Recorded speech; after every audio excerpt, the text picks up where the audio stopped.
Hi, Neal here with the sun shining on my face on a cold winter morning. Welcome to Piano Bench Chat number, I think it's 48. Wow, time flies. That was a piece of music by Arvo Pärt again. I played a piece of his last week and he's still on my mind.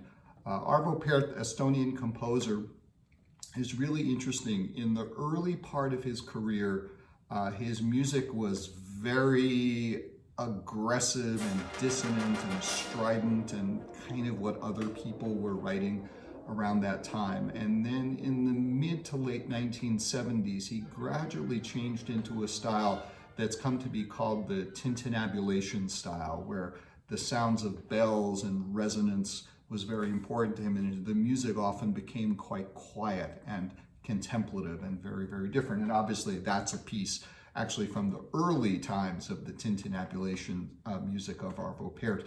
That's the first movement of 6 short movements in a piece called Variations for the Recovery of Aranushka. And Aranushka is Arvo Pärt's daughter. When she was very little, she had an operation. According to Wikipedia, it was an appendix operation. And he wrote this set of 6 little piano pieces to encourage her in her recovery. And I guess it worked because she recovered. But I wanted to play that piece for you because of the very special sound it has. And it's one that I've been just obsessed about a little bit the last few days since I started playing the piece. It has to do with the way this machine, the piano, works. The piano is a wonderful musical instrument, but it is also a truly amazing machine with lots of wild things that it does. And ever since I was a kid, I was obsessed with the way piano notes could ring for so long. And I'll show you a little bit about how that works. One of the things about the piano is obviously the mechanism that, you depress a key and a note sounds in the piano. A hammer hits a string and the string vibrates. But a very important part of that system is a thing called the damper. And the dampers are a whole series of pieces of wood which have felt on the bottom of them. And the dampers sit on top of the strings, actually topping the strings, but also stopping them. And the dampers are there to keep the strings from vibrating. So when the damper is down, the string won't vibrate. When you press a key, the first thing that happens is the key, the mechanism goes and the note plays, but also the damper pops up in the air. And as long as you have your finger depressed on the key, the damper will stay in the up position, which means the string will be free to vibrate. And as soon as you remove your finger from the key, the damper falls back down, and this old piano makes a little noise too.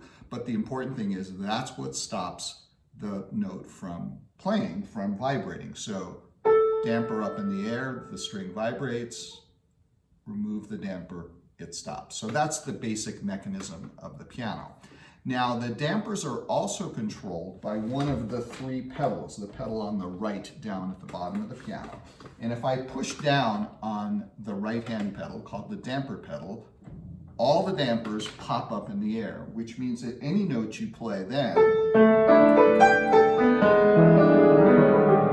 will ring and ring and ring and ring and ring until the vibrations stop, or until you remove your foot from the damper pedal, and then the dampers come down and the strings stop vibrating. There's also another way that you can do it.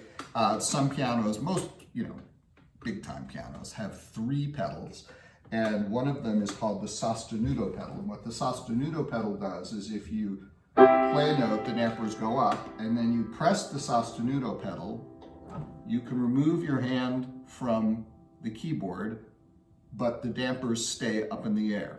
In other words, the sound will sustain. That's why it's called the sostenuto pedal. And so in the Arvo Pärt piece that I played you, the first movement of the Variations for the Recovery of Aranushka, there's a very special effect that happens, which creates the amazing sound. Now, if I were to play the first phrase of that piece with the damper pedal down, all of the notes would ring continuously.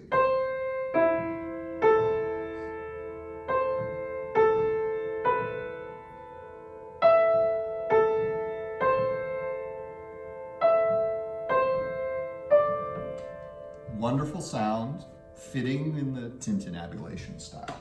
But what Arvo Pärt actually asks the pianist to do is something a little bit more complicated. The left hand, he writes this chord, these 4 notes. But you're not supposed to play them. The instruction is depress soundlessly. So you press those 4 notes down and their dampers pop up, so those notes will ring. And then you play with the right hand. No pedal involved. My foot's up in the air.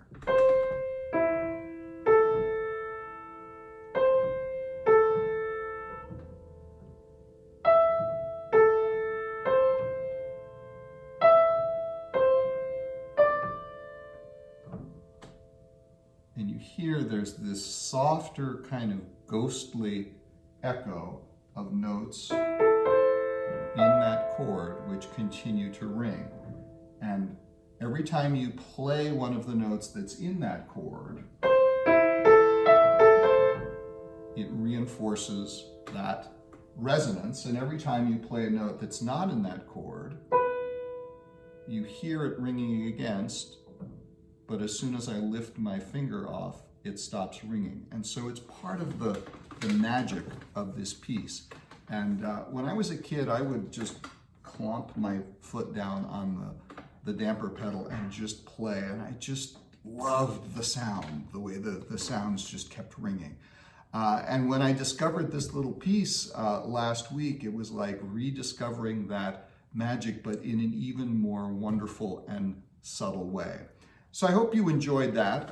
The orchestra is not working this week. We are in between the performance that we did, which was our first performance with a live audience. Thank you for coming if you did. Thank you for watching us if you watched the live stream, and thank you for watching us on the on-demand stream if you did that. And if you haven't yet, you can still go for a while, long while, to DaytonPerformingArts.org/streams. Go to the winter streams section, and that on-demand stream is there. You can watch it anytime you want. A wonderful performance that the orchestra gave. And it was so exciting to have people in the hall there to hear us. We had a total of about 260 people out of a possible reduced capacity distanced capacity of 600 that we could have had. But I think that was a great start for the first time out, when still lots of people are reluctant and a little careful, and they should be, about going out. But we had those great brave souls who came and supported us, and it was just absolutely fabulous, and the orchestra just played beautifully.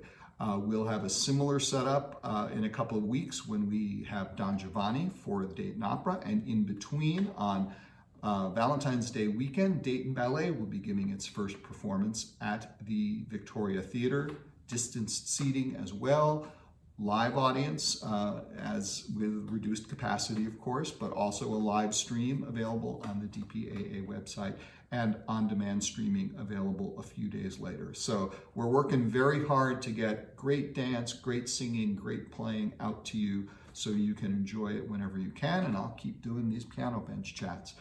So stick with us, and we're going to keep sticking with you. I think I'll go play a little bit of the second variation. I'll see you next week for Piano Bench Chat number 49, square number. Come up with something square to play for you. Have a great week.